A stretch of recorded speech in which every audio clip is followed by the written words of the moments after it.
Hello world, welcome to Learning Java, one byte at a time. This is video number 12 in a tutorial series geared at bringing the wonderful wide world of Java to those with little or no programming experience. This video is a direct follow-up from the last video. In the last video we expanded on our dog class, which enables us to create dog objects, except now with a little more fun and variability. And in this one, we're going to go ahead and make a breed dog class, which will use the dog class to create dog objects and then control them in a way which is much more complex and fun. Now, because this one is so much more different than the dog maker class, we're going to go ahead and start fresh with a breed dog class. So we'll dive right into our Notepad++. Now we still have our original dog class right here, which is part of the package dog breeder. And I've got a fresh Java file here called breeddog.java, and we're going to declare that this is also part of the package dog breeder, and we're going to begin to write this class. So one thing you'll notice is that in this class, all of the methods and variables that we're going to use are going to be static, and that's because this one is going to be using the dog class to create dog objects, and the dog class has the instance variables which are going to be copied or replicated each time we create a dog object. However, since the breed dog class is not going to in and of itself be replicated or copied, all of the variables and methods of this class will need to be static to this class. They're going to be stuck to this class. They're not going to be going anywhere. We're also going to use the scanner in object that we used a couple of videos prior, which enables us to get user input in the form of strings or integers. And we're going to introduce a new statement called the switch statement, which helps us control program flow from various cases being true or not. So we'll dive right in. This has got a lot of content, so let's go ahead and get started. We'll go ahead and declare this as being part of the package dog breeder. And we'll go ahead and declare the class breed dog.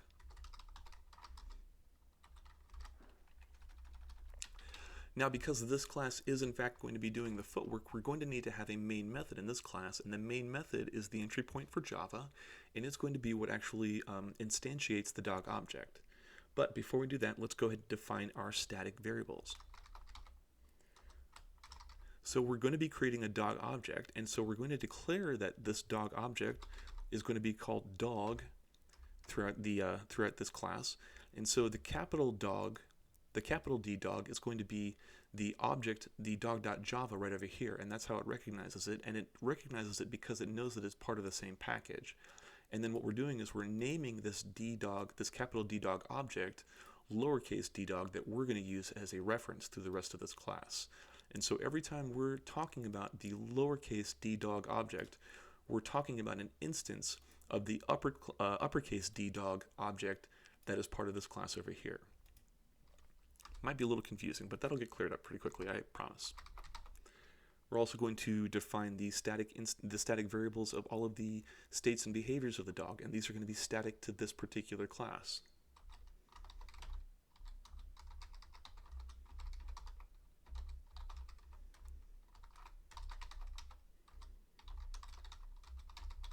These are all of the same variables from the last class, except they're going to be static because we're going to be using this to create the object. We're going to have a static integer that we're going to call user input, because we're going to give the user the ability to make selective choices, and those choices are going to be based on numbers. That's why we're using the integer variable. And speaking of user input, I don't want to forget, outside of the class, we're going to go ahead and import the tool that enables us to get user input, which is the scanner, and it's in the utility package of the Java class. So we're going to import from Java utilities the scanner object, and then we will go ahead and declare a main method.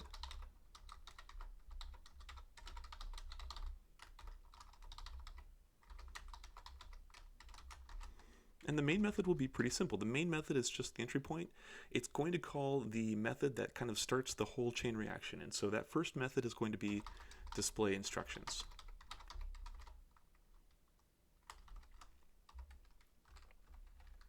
And that's all we need for the static method, for the main method. Now let's go ahead and write the method display instructions. You'll see all of these are going to be static. They're all going to be stuck to this breed dog object. I should say breed dog class.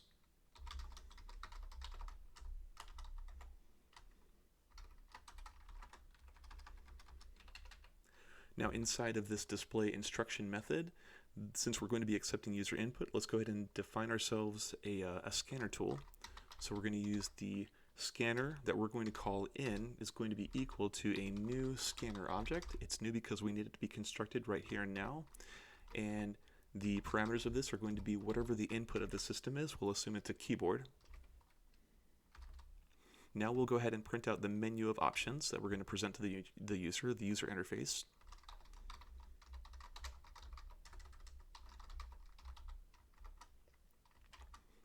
Again, you'll see I'm using that new character key to force it to create a new line. And we're going to have the menu heading be create a dog. Maybe I should say breed a dog, but this will be fine. And then an empty print line statement to give us a space under that. Now we'll present the options to the user.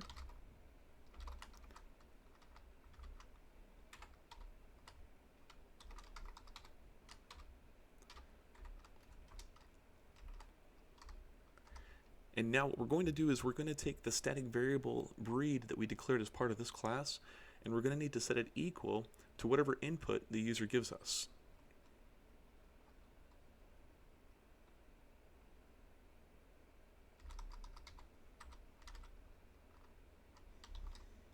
In is the name of the scanner object that we created, and the method that we're going to call of that is going to be capturing the next line. And by using the next line method, that enables us to capture a string from the user.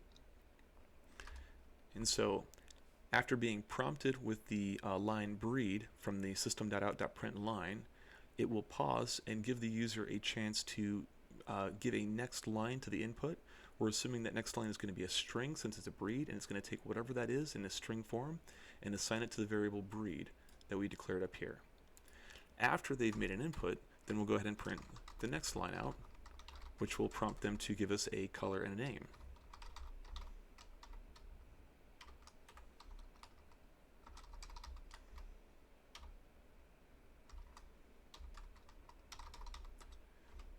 And now we'll set the color variable equal to whatever the input is, their next line that they enter, which hopefully will be a string. Now we'll give them a chance to name the dog.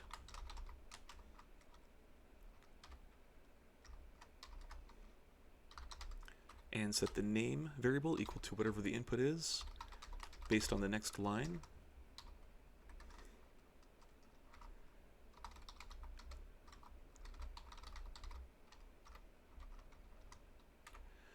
We'll also ask it for the age and the weight.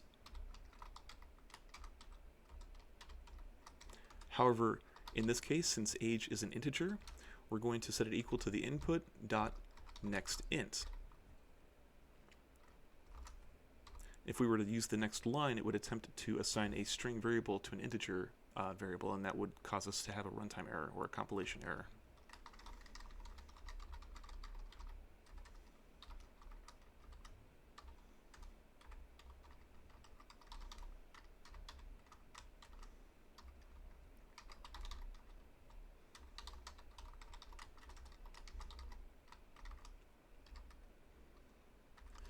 Alright, so now that we've accepted the user input and had them assign all of those inputs to the local static variables of the breed dog class, we're then going to go ahead and call the method createDog, and then we'll write that method very shortly.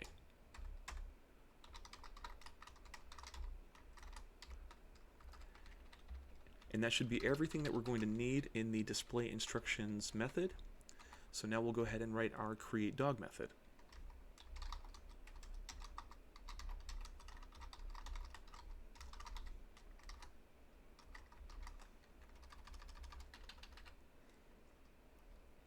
So we've already declared the dog object, and we said that we're going to start referring to it as lowercase d dog. So now that we have that dog object available to us, we can begin to manipulate the states and behaviors of that replicated object, of that instance dog object, just by referring to it as the name that we gave to it. And so lowercase d dog was replicated from a uppercase d dog class file and it's inherited all of the states and behaviors of that dog class. So any dog created from that class file, any dog object, will have all of those states and behaviors, except in assigning those to that lowercase d dog, we're assigning them as instance variables. And so if we were to create more than one dog, each one would have its own set of states and behaviors, and each one would be able to be assigned variably. So since we've only created one dog object that we're calling lowercase d dog, we'll only have to worry about making one assignment, but it will need to be assigned because it does need to have those defined. So the first thing we need to do is we need to go ahead and construct the dog, and we do that using the new keyword as you've seen before. And now once we have a new dog, we're going to make all of the assignments. Now as you recall, in the dog class, we had methods called assign breed, assign color, assign name. And those methods were part of the dog object, but they were not static. Those get passed through as instance methods. So now that we have an instance of the dog class, we have access to those instant methods, but only in relation to this one particular dog object that we've created. So the way that you access an instant method is with the dot operator. So we're going to use dog dot assign breed, and it is expecting a string as we defined in the dog object, so we'll pass through a string. This one will be the local variable breed, which up here we assigned to whatever the user gave us as input in the form of a string. So we printed to the screen to prompt the user for input by asking him for a breed. We've defined the scanner in object to accept the user input. As soon as the user gives us a next line, which hopefully will be a string, we're assigning that to the static breed variable, the string variable right here, and now we're passing through that static string variable to the instance method of the dog object that we created that has the assign breed method that's expecting that string, which means that the breed the user gives us will be assigned to this particular instance of the dog object we've created, not just the dog object at large. And if any of this isn't clear, I promise if you just stay with us, this will all start to clear pretty soon.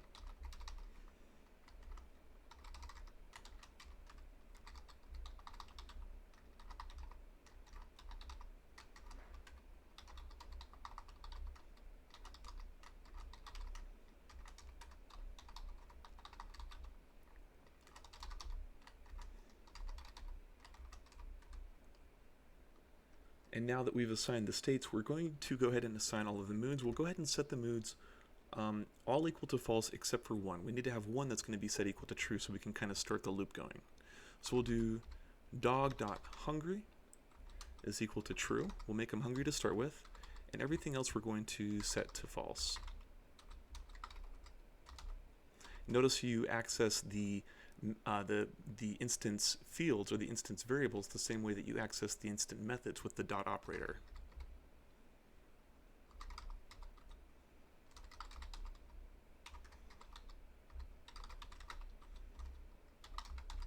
And I want to emphasize again that this particular instance of the dog object and his state of being hungry being set to true is true only of this replicated dog object that we've created, not the entire dog class.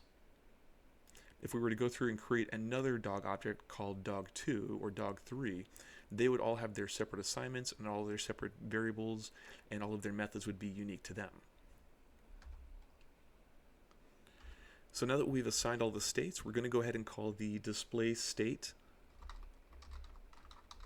method, and this is the display state method here in this class, not in the dog class. However, the display state method in this class will actually call the display state method of the other class, and we'll do that like this.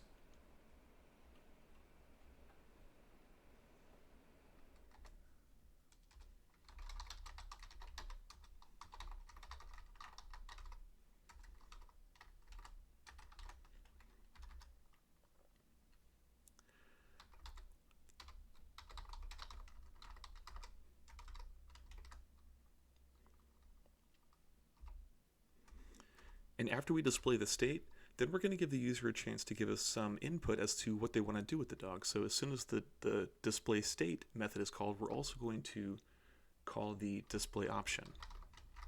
And we'll write that function soon.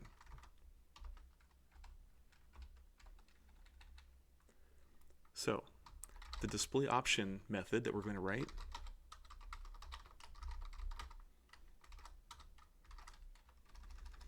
We'll print out to the screen the possible things the user can do with the dog, and then it will react accordingly. So in this one, we're going to need to create another scanner object because the last scanner object we created was local to that one particular method. So let's create another one. And there's nothing wrong with just naming it in again, just for simplicity. We need it to construct a new one for us. Again, with the system input. Then we're going to print out to the screen a little bit of another user interface, a little bit of a menu.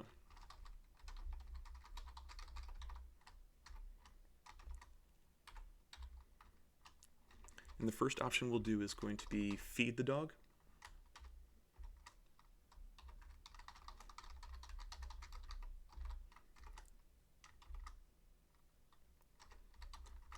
Play with the dog will be the next one.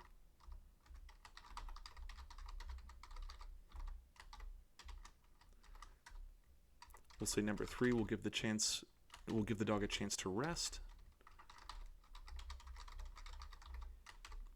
And number 4 will be to calm the dog whenever he's nervous. And then just for formatting purposes, we're going to print out an empty line to give us a little bit of a carriage return there. All right, so now we're going to need to accept some user input. And we had up here an integer that we declared as user input. And the reason that we specifically made this an integer was because the menu options have numbers correlated with them. So we're going to allow them to pick 1, 2, 3, or 4. So now is the time to take that user input integer variable and set it equal to our scanner object that we've called in, and it's going to be in.nextInt. All right, so now this is the new statement we're going to introduce ourselves to. This is going to be called the switch statement. So the switch statement is kind of like an if statement in that it will accept certain conditions, except instead of those certain conditions being true or false, it's going to say of all of these possible conditions being more than 2, one of them is bound to be true, and based on which one is true, that's going to be where the program flow continues through. And so it's actually pretty easy as you see it. So it's going to be written like this. We're going to say switch. The parameter is going to be our user input. And based on whatever the user input is going to be, we're going to present different cases. So we're going to say, in the case that the user input is 1, do this thing. And in the case that it's 1, we're going to call the feed method that we created in the dog object from before, but we're going to use our instance of the dog object. So we're going to say lowercase d dog.feed, like that. And then we're going to use a break statement to break away. So after the case being 1, we're going to call the feed method, the instance method from the dog object that we've created. And after that's done, go ahead and break completely out of the switch statement. We're not going to allow the user to do multiple actions. It's just going to be the one action. And so it looks like that. Next, we'll use a case 2. So in the case that they've selected 2, or that the user input equals 2, we're going to do dog.play.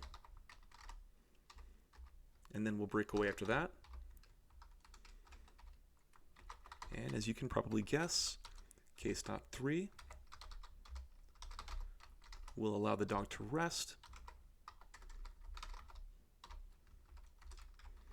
And in case 4, we will calm the dog.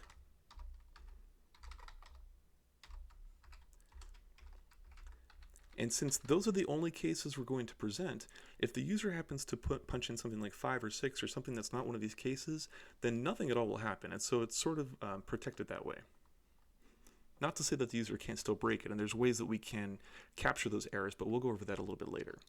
And so since that's the end of our switch statement, we'll go ahead and close that off with our bracket, our brace. And then we'll say that every time we execute the switch statement, so every time we do actually feed or play or allow the dog to rest or calm the dog, immediately after that, let's go ahead and go back to display the state again so that we can show that, first of all, that what we did with the dog actually changed the mood of the dog, but also to give the user the chance to kind of cycle back through again. And that will kind of put us in that cycle that will allow us to continually manipulate the dog that we've created. So we'll call the display state once again. That'll loop us back around to the beginning. And that will be everything in the display options. And I believe that's going to be everything that we need in this particular class. So let's go ahead and save our breeddog.java class. So we have our dog object that we're also going to make sure is saved. Both of them are part of the same package, so we know that each of the classes will be able to interact. And let's go ahead and open up our command prompt and be sure that we are in fact in the right directory. Since it is a package, we need to remember that when we compile it, that we use the -d dot operator so that the packages are created in their own directory and that they are associated with each other. So we'll start by using the javac, the Java compile command with the dog.java, but we'll use the -d dot and then dog.java. If everything was written correctly, it should compile and create the directory and associate it with that package, which it looks like it did. Beautiful. Now we'll javac -d dot breeddog.java, and crossing my fingers here, we got everything right. All right, we do have some compilation errors. It says invalid method declaration, return type required for public static create dog. Excellent. So on line 46, it looks like I forgot to use a void return type. All right. And then on line 65 also, and then on line 72 also. Okay, well that's pretty easy. We will add in those return types. We should have had those. All right, and I think that that's it. Let me resave that file and attempt to recompile. All right. It looks like I have a spare bracket here. I've got an extra bracket somewhere. Where did that bracket, where does it go? That's part of the switch statement. That's part of the display options. I think this bracket is extra. So let me say that one more time and attempt to compile one more time. Beautiful. Okay, so it looks like it compiled. So let's search the directory. We see we did in fact have a dog breeder directory created for us. Let's jump in there real quick to make sure that our class files are in there. Here we have our breed dog class and our dog class. Okay, excellent. Well, let's back out of that directory because we don't need to be in the directory. And let's run the breed dog file, which will then call the dog object. And since it's a package, don't forget we need to include the package name first. So Java dog breeder dot breed dog. All right, it looks like it's working. So it's prompting us create a dog, and it's offering us the chance to give input for the breed. Let's call it a Chihuahua. Now it's asking us for the color. Let's make this guy black. And the name, I like the name Princess. And the age of the Chihuahua, we'll say he's 3.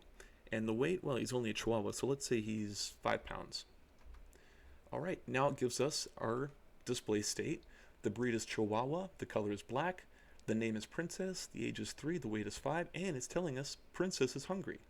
Now it's giving us the display options, which are feed, play, rest, or calm, and it's waiting for input. Well, since Princess is hungry, let's go ahead and feed him. I'll use 1 for that. It prints off the state again, giving the breed, the color, the name, the age, and the weight, and now it says Princess is restless. So let's play with Princess. Let's do 2 for play.